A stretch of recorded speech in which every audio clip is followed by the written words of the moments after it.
some general thoughts about the recruiting class. This is the largest signing class we've had in program history today. So maybe just open it up with some general thoughts about the class, and then Tom will have some questions for you. I got some notes here. So in the summer, with some of the staff changes, allowed us an opportunity to create a full-time job in recruiting. And that's when we moved Coach Berblinger over to where he solely focused on recruiting. We took it off the field. And it was all in anticipation that we needed to try and speed up our recruiting. I wanted to try and be done in December. That's going to save us a lot of money. That having 10 guys out recruiting in January is expensive, and so we're going to try to save money. But also, I pick up a whole month in our program, so in January I could just focus on the Red Hawks instead of chasing recruits around. And then Coach Berblinger has really crushed it. I wanted him to be here. You don't sign this type of class by having good visits. I mean, this is months and months and months of work, and he's really done a great job with that. When you look at the class, one of the other things that we wanted to try to do was sign a big class. And so how do we make that happen? Trying to save $1 or $2. And there's about $75,000 worth of academic scholarship in this class. That's 3 players that we don't have to play for or pay for. And so that also was huge. Wanted to try to focus on the area a little more. We signed more Missouri kids than we ever have. And really our O-line and D-line recruiting. We signed 3 O-linemen out of the state of Missouri, which has been the most we've ever done. And so some of those big guys that are hard to find, we've been able to do that in-state, which was huge. The other thing that I've really noticed is we have really strong relationships already. This last class, we weren't that connected because we didn't recruit them very long. Nothing face to face, right? And now they're going to walk through the door with a bunch of relationships already started on the team and with the coaches. And so I think that's something that really stood out to me. I've made a statement, and I don't want to have to recruit transfers. I don't mind the junior college product. I'm a junior college product. I know what I'm looking for. I like some of that, but really try not to get in the portal. We ended up taking 2, and both were validated by our staff. We either worked with somebody or it was a different situation, and they knew they weren't going to bring any of those type of kids up to me unless there was a good reason, because I want to try to do it. I want our heart and soul to come from high schools. It's hard because of our location, and we're riding 5 hours from Kansas City, but we're 4 hours from Nashville, 4 hours from Oklahoma. So our location is tough that way, but I think we really did it. I think my assistants obviously did a good job, but there's no way we're going to have the kind of day we had if it wasn't for Luke. And so just wanted to make sure he was here for this. What did Luke show you prior to hiring him in this role that made you believe he could do this job? Well, he was in charge of our video, and so one thing that he showed was he's very organized and a hard worker, which is a lot of it. But the thing that makes you good is you got to be a people person, and it's not all the same people. We're not recruiting the same person. So there's all kinds of different personalities in recruiting, mamas, grandmas, fifth uncles that think, all of these people you got to deal with. And I think that's what Coach Berblinger brings, is his ability to interact with different types of people, and they all love him. Luke, have you recruited ever in your career as a coach prior to this? Very briefly when I was at Emporia State, just for a little bit, being a GA there, you get on the road a little bit, but that's the funny thing is I never even helped assign a recruit here, now I'm just put in charge of it, so it was kind of a little bit of a learning curve. Coach Tuke always says you got to drink out of a fire hose, and that's what I was doing most of the time, but really proud of it, so it was a little fun experience. Did you talk with Justin Druitt at all about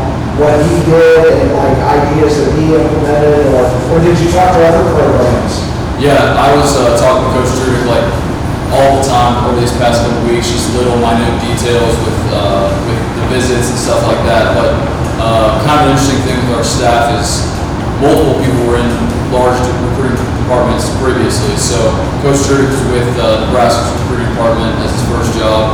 Coach Coach Kramer and Coach Bass were both with Mizzou's recruiting department. So a lot of really good experience there.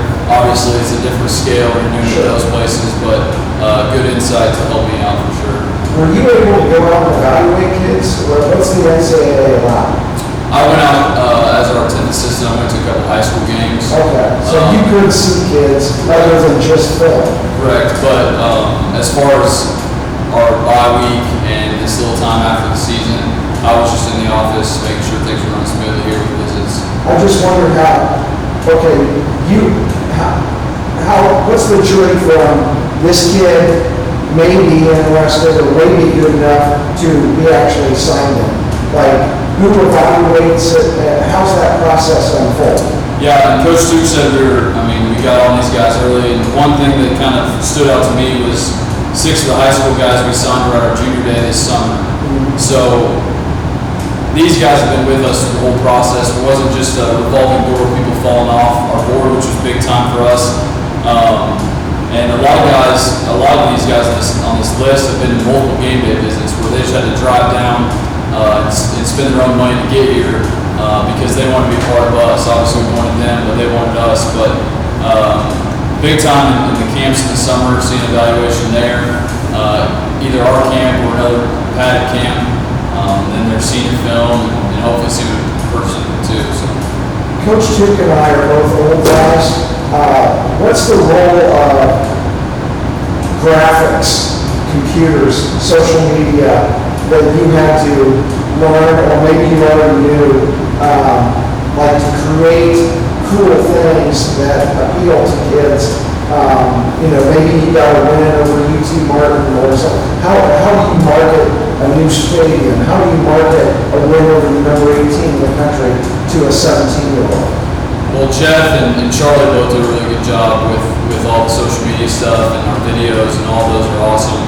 And really, the Twitter stuff is like way over the top. Like I think it's more important to some than actually playing football. So we're not really trying to find guys that care too much about graphics. Obviously, we want to give them some love and show them some cool stuff because it is important to them. Do you know how to do all that stuff? I really just am kind of clicking buttons and something ends up coming out of it. But it's I would love to, at some point, this isn't for the interview, at some point I want to sit down and watch you guys create something.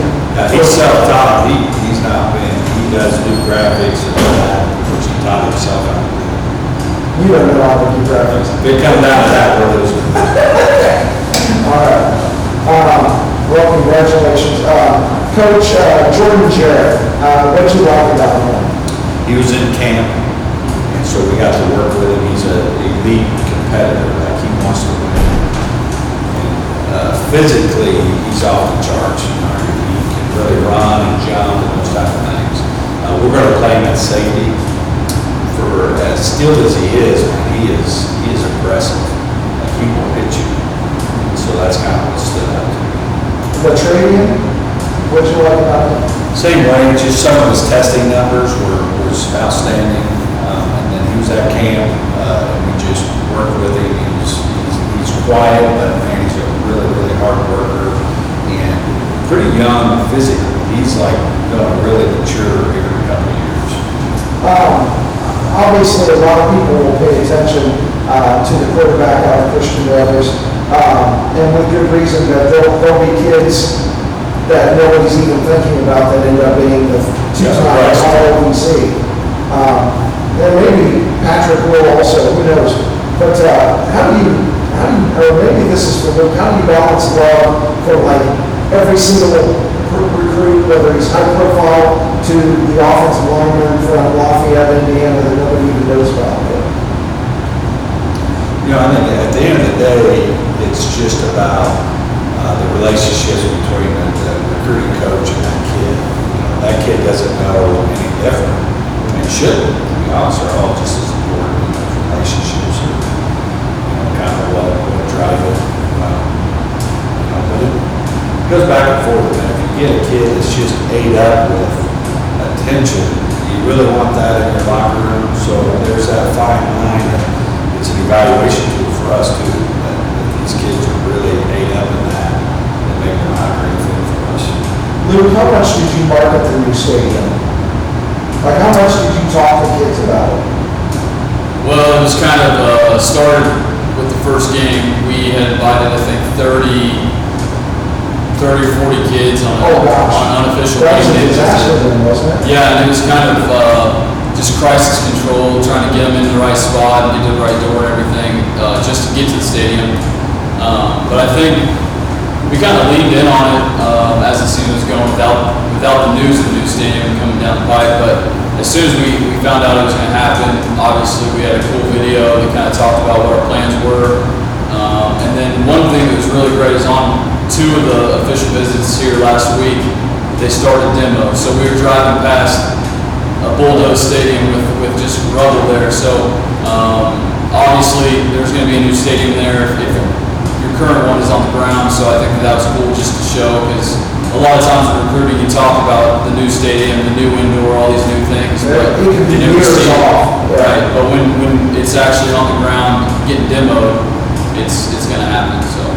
Did you view this new role as just like another step in your career, like one more tool that you have? Like, you've done a lot of film study, you've done a lot of video, now you've done recruiting, and it's just another thing you can put on your resume. Is that kind of your mentality when you went into this new role? Yeah, I think everything's a learning experience, and I really had no clue what I was doing. So I was kind of just making up as I went along, because we hadn't had this role before. So if I'm in this role again next year, 100%, it's going to be better, because I know a lot of things that I did wrong or didn't do well enough. So it's for sure a learning experience, and it's something that I'm going to carry with me for sure. Your very first recruiting class, you signed 35 guys. That's amazing. That's absolutely amazing. Yeah, it definitely wasn't me, so Well, you're part of the team. yeah, so I'm for sure part of the team. Okay. Coach, any particular area, position area that you look at that like, hey, we had to emphasize this, and then you told me earlier that your core is coming back, but was there a particular position area that you really needed to hit hard? No, not necessarily. It was just spread out. Just wanted to sign just a really, really good class. You know, we're gonna bring 10 or 12 of these guys in January, and then about 25 or so in June. I wanted to ask you, are the early enrollees, Are they on the sheet? I don't see. I don't think they're noted. They're marked on your left-hand column, they're marked with an asterisk. Oh, So the asterisk guys are gonna be here at semester. I got you, okay. How valuable is that? That's huge, you know, and you gotta onboard and get them, there's just a lot to actually then getting to play. And so getting them in January is gonna help me team build quicker, it's gonna help me get them in shape, learn the system and everything. So that was a priority. We wanted to try to get some of those guys in that semester, just so we could start that process. You were led in tackles by a true freshman this year, which is mind-blowing. If you were over 11, maybe that wouldn't be mind-blowing. Programs that struggle or complete rebuild have something like that occur, but you're an established program when that happened. Did you market that to some of these kids like, hey, even though you're a true freshman, we're going to consider you, we're going to give you a shot?